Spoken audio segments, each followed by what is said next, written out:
प्रकारची तक्रार जर महानगरपालिकेत दिली तर त्याचं निराकरण होत नाही आणि पूर्ण जो पैसा येतो त्या पैशाचा पूर्ण बट्ट्याबोळ झालेला आहे. पूर्ण अमरावती शहर हे अस्वच्छ झालेलं आहे. नगरसेवक असताना सुद्धा जनतेचे तेच हाल आहे की जे पूर्वी होते. अमरावती नगरपालिका होती तेव्हा तरी सुंदर आणि स्वच्छ होती. तेव्हाची अमरावती बघा आणि आजची अमरावती बघा. महानगरपालिका फक्त नावापुरती राहिलेली आहे, परंतु काम कोणतेही नाही आहे.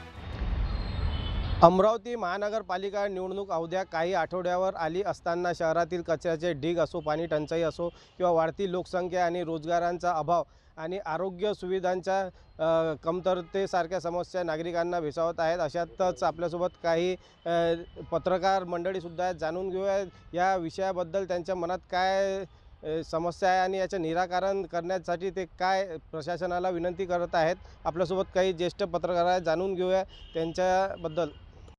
सध्या अमरावतीत कचरा व्यवस्थापनाची सर्वात मोठी समस्या आहे. या समस्येबाबत बोलण्यासाठी आपल्यासोबत ज्येष्ठ संपादक आहेत. काय सांगाल शहरात कचरा व्यवस्थापनाच्या समस्येबद्दल? या अमरावती शहरामध्ये कचऱ्याच्या संदर्भामध्ये एवढी दयनीय अवस्था झालेली आहे 1 ते 1.5 महिन्यापासून की एकही कर्मचारी महानगरपालिकेचा प्रभागामध्ये कचरा साफ करताना दिसत नाही. आणि खऱ्या अर्थानं करोडो रुपये खर्च होऊन अमरावती शहराची पूर्ण या राजकीय लोकांना वाट लावलेली आहे. कारण राजकीय लोकांचेच त्यांच्याच कार्यकर्त्याचे ठेके आहे आणि त्यांच्यासमोर जर आपण कुठल्याही प्रकारचा आवाज काढण्याचा प्रयत्न केला किंवा त्यांना म्हणण्याचा प्रयत्न केला तर ते वेगळ्या पद्धतीचं दडपण निर्माण करून ते तुम्हाला कुठल्याही प्रकारची तक्रार जर महानगरपालिकेत दिली तर त्याचं निराकरण होत नाही आणि पूर्ण जो पैसा येतो त्या पैशाचा पूर्ण बट्ट्याबोळ झालेला आहे. पूर्ण अमरावती शहर हे अस्वच्छ झालेलं आहे. स्वतः माझ्या घरामागची नाली 1 ते 1.5 महिन्यापासून निघालेली नाही आहे. मित्र, मी एका वृत्तपत्राचा संपादक असून माझ्या घराच्या मागची जर नाली निघत नसेल तर बाकी जनरल जे लोक आहेत जे या अमरावती शहरामध्ये जे टॅक्स पेड आहे, जे कचऱ्याचा टॅक्स भरतात स्वच्छतेचा, त्यांचीसुद्धा अशी दयनीय अवस्था झालेली आहे. आणि म्हणून प्रशासनाला माझी विनंती आहे की अमरावती शहरामध्ये कचऱ्याच्या प्रश्नावर आपण तात्काळ निर्णय घेऊन अमरावती शहर ज्या प्रकारे सकाळी आपण जे गाणं ऐकतो स्वच्छ अमरावती सुंदर अमरावती, ते फक्त सकाळी चांगलं वाटते, परंतु त्या गाण्याचं अनुसरून जे आहे त्या गाण्याचा जे गाणं तुम्ही महानगरपालिकेनं दिलेलं आहे त्या गाण्याच्या संदर्भामध्ये स्वच्छ अमरावती सुंदर अमरावती 1%ही अमरावती स्वच्छ अमरावती सुंदर अमरावती होत नाही. आता मी या अमरावती शहरामध्ये जात असताना वॉल पेंटिंगचं काम सुरू झालं आहे 2025 स्वच्छ अमरावती सुंदर अमरावती, परंतु कुठलीही स्वच्छ अमरावती सुंदर अमरावती म्हणण्याचा अधिकार इथल्या राजकीय लोकांना नाही आहे आणि प्रशासनाला नाही आहे. आणि म्हणून सर्व राजकीय लोकांनी आपले हेवे दावे विसरून या मुद्द्यावर एकत्र येऊन आक्रमक पवित्रा घेतला पाहिजे आणि आपली अमरावती हे खरोखर स्वच्छ अमरावती सुंदर अमरावती निर्माण झाली पाहिजे.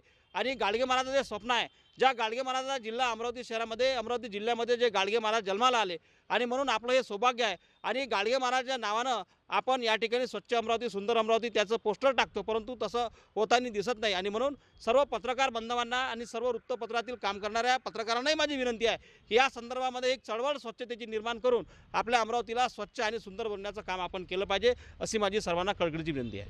नक्कीच कचऱ्याप्रमाणे शहरात पाण्याची सुद्धा समस्या आहे. आपल्यासोबत ज्येष्ठ पत्रकार आहेत मामा. शहरात पाणी टंचाईची समस्या आहे, तसेच दूषित पाण्यामुळे आरोग्याला कुठेतरी धोका निर्माण होत आहे. अशातच आता मनपा निवडणूक आहे आणि नगरसेवक निवडून जाणार आहेत. काय आपली अपेक्षा आहे आणि काय सांगाल आपण याबाबत? मागील 3 वर्षापासून महानगरपालिकेला नगरसेवक नाही आहे. प्रशासकीय कारभार चालू आहे. वन मॅन शो सारखा कारभार करते आहे. नगरसेवक असताना सुद्धा जनतेचे तेच हाल आहे की जे पूर्वी होते. अमरावती नगरपालिका होती तेव्हा तरी सुंदर आणि स्वच्छ होती.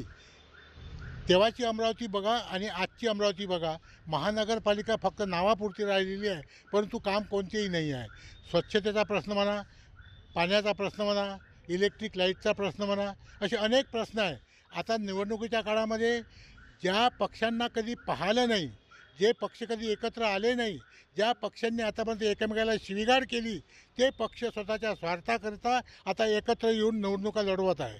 परंतु मी आताच एक प्रेस झाली आहे, त्या प्रेसमध्ये 4 पार्ट्या एकत्र झाल्या. मी त्यांना प्रश्न विचारला की तुमचं जनतेप्रती काय सहयोग आहे, काय योगदान आहे, तुम्ही जनतेकरता काय काम केलं, कोणते प्रश्न मिटवले, बेरोजगाराकरता कोणी मोर्चे काढले, स्वच्छतेकरता मोर्चे काढले, अमरावती शहराला दूषित पाणी पुरवठा येतो, 3 दिवसात 4 दिवसानंतर एकदा नळ येतो, ते घाणेरडं पाणी येते.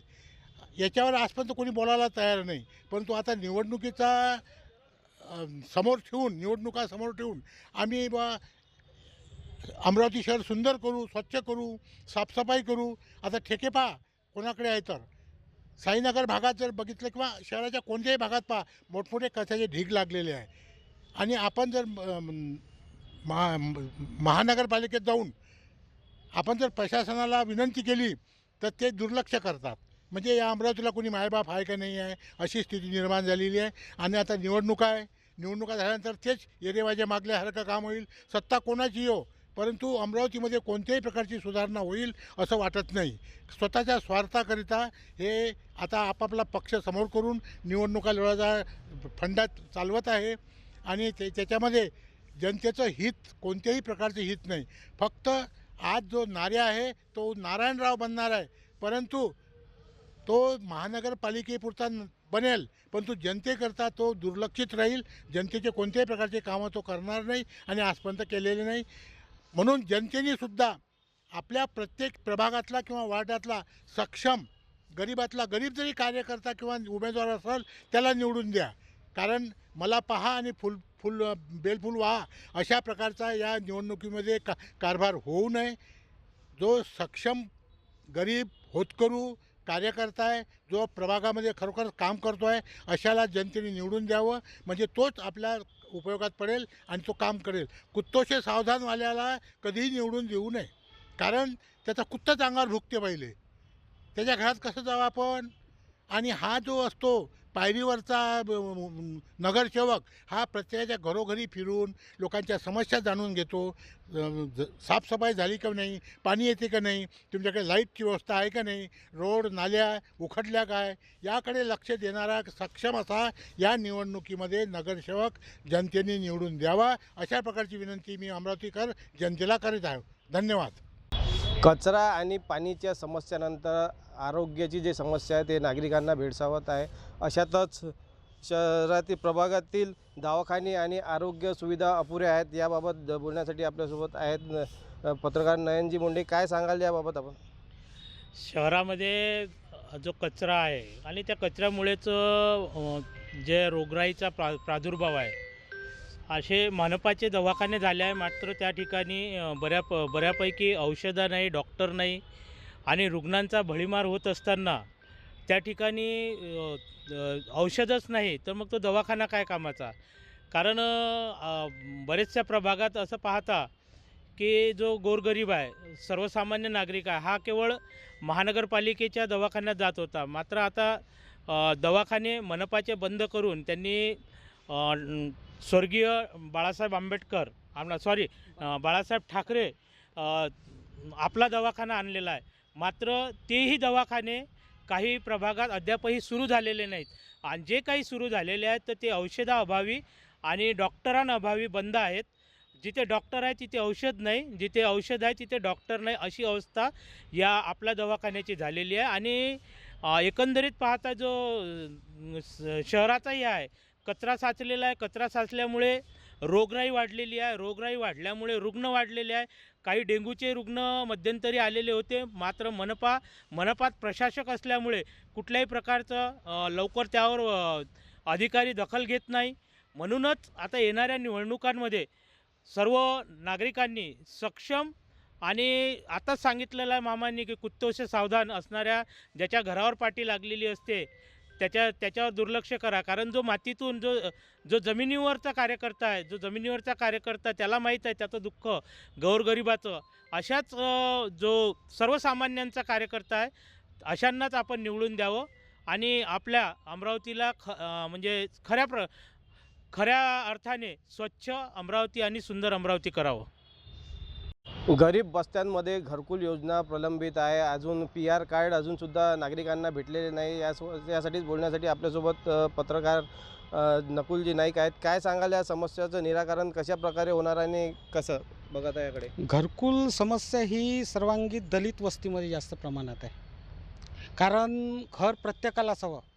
अन्न, वस्त्र, निवारा ह्या प्रत्येकांची गरज असते आणि प्रत्येकांची गरज समजून शासनाने घरकुल या योजनेला म्हणजे एकदम सुरळीतपणे चालू ठेवावी. कारण त्याची जी देणगी आहे, लाभार्थी आहे, ते अतिशय कमी प्रमाणात आहे.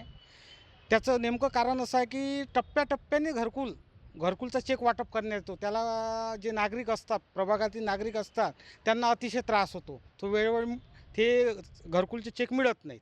तसेच नाही का त्या घरकुलच्या चेकमध्ये त्याचं प्रमाण 5 लाखापर्यंत तरी तो निधी असावा असं माझं मत आहे.